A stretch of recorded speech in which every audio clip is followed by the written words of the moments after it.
like spirits, man. We don't like ghosts. And the day I learned this, I was 7 years old, 7, 8 years old. And I was sleeping on my back, as you do.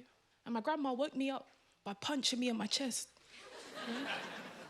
Yeah, she looked me in my eye and she said, "You don't sleep on your back because the devil will ride you." I'm excited to be here. I'm glad you're feeling good. I'm feeling good too. I'm feeling great.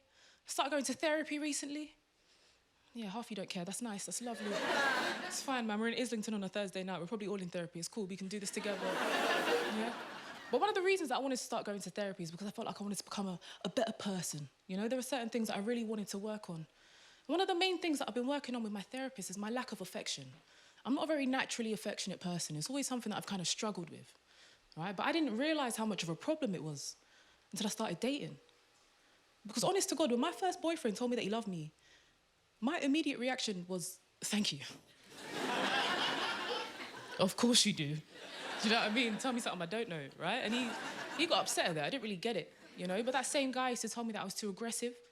He used to tell me that I was too much of a tomboy. He wanted me to be a bit more feminine with him, you know? And that really upset me. I feel like it probably came out of the blue, so I really had to, like, take him out the headlock and ask him to explain himself, because I thought we were having fun. I thought we were bonding, you know? Apparently making him tap out for free isn't fun. I disagree. I just think he was a bit of a pussy, man. He was a strange guy. He was into some weird things, man. Like, he had a few specific kinks that I couldn't really get down with. And don't get me wrong, like, I'm not a vanilla babe, but I'd say I'm a bit cosmopolitan, do you know what I mean? Like, I dipple and dabble, right? But he had a few things that I didn't really like. I didn't enjoy it. Okay, his main one was dirty talk. Any dirty talkers in? F***ing liars. Right? Yeah? But it wasn't normal dirty talk, like, spit on me, like you would say. I don't know, I don't really partake in it, you know? But it was like degrading dirty talk. Now, this guy looked at me and he said, "I want you to disrespect me."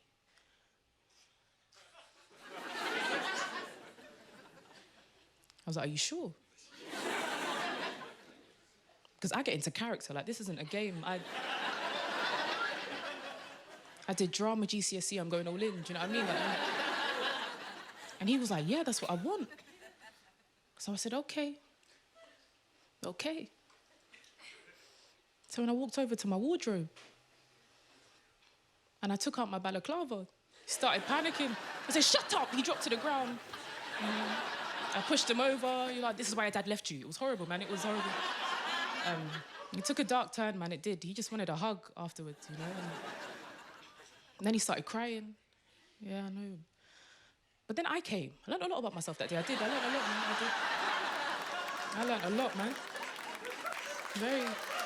Thank you. You know? It's educational day, man. It's very important. It's very important to have those moments. But I did also realise that day that I'm very dramatic. But I was trying to think about where I get my dramatic side from. And it's absolutely from my grandma, because this woman has been traumatising me for years. Yeah? The other day, this woman said to me that I have until she dies to find a husband, because I can't come to her graveside single. As if she could stop me, do you know what I mean? It's a bit ridiculous, right? But I realised that's where I get my dramatic side from. And she's also not just dramatic, but she's also very superstitious. Jamaicans in general, we're very superstitious people. We don't like ghosts, right? We don't like spirits. We call it duppy. Anything that's not in this spiritual realm. That's why you don't see us in horror films. It's not accurate, right? Could you imagine a Jamaican horror film? It's not racist to say no. It's okay, you know. White people always panic when I ask them that question, but they look at me like, "You tell me." It's okay, you know. It's fine. You can't picture a Jamaican horror film. You can't. And I'll tell you why, because this is how a Jamaican horror film would go. You would see a Jamaican family move into a house. You'd see them all go to bed. You'd hear a demon in the middle of the night say, "Go home." Everyone would sit up and say, "All right," and leave. Why are we still here? Do you know how angry I get watching horror films? I'm like, you had 78 chances to leave. By the end, I'm like, kill them all, right? I don't even care anymore, you know? But we don't like spirits, man. We don't like ghosts. And the day I learned this, I was 7 years old, 7, 8 years old. And I was sleeping on my back, as you do, right? And my grandma woke me up by punching me in my chest. Yeah, she looked me in my eye and she said, "You don't sleep on your back because the devil will ride you."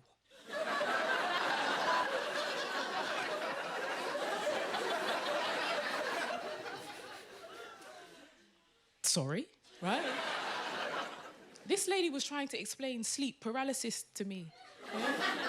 And instead, she told me that I was about to receive some heavy strokes from the devil, right?